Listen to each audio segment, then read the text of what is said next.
అందరికీ ప్రైజ్ లాడండి. ఈరోజు good Friday శుభాకాంక్షలు అందరికీ.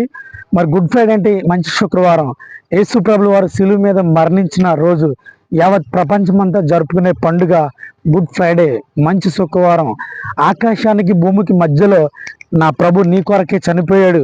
ఆకాశానికి భూమికి నుంచి మరి నిచ్చిన మన శిలువ ప్రభు అయిన యేసుక్రీస్తు మాత్రమే నిచ్చెన. అయితే ఆ నిచ్చెన చేరుకోవడానికి, పరలోక రాజ్యం చేరడానికి మాత్రమే యేసు ప్రభు శిలువలో చనిపోయాడు. నువ్వు అందరినీ ప్రేమించాలి, నిన్ను వల్ల నీ పొరుగు వారిని ప్రేమించమని బైబిల్ చెప్తా ఉంది. ఈరోజు నువ్వు ప్రేమిస్తున్నావా? నీ సహోదరుని అందరినీ ఏకభావంతో ప్రేమించాలని మరి ప్రభు పేరు తెలియపరుస్తున్నా. ఆయన శిలువ పైన చనిపోతూ కూడా నిన్ను వల్లే నీ పొరుగు వారిని ప్రేమించండి. ఆ తండ్రి వీరేమి చేస్తున్నది, వీరు కనుక వీరిని క్షమించండి అన్నాడు. నీవు కూడా నీ పట్ల ఎవరైనా పాపం చేస్తే, నీ పట్ల ఎవరైనా అన్యాయపు తీర్పు తీరిస్తే వారిని క్షమించి చూడు. తర్వాత నువ్వు అంటే ఏంటో వారికి తెలుస్తుంది. May God bless you all.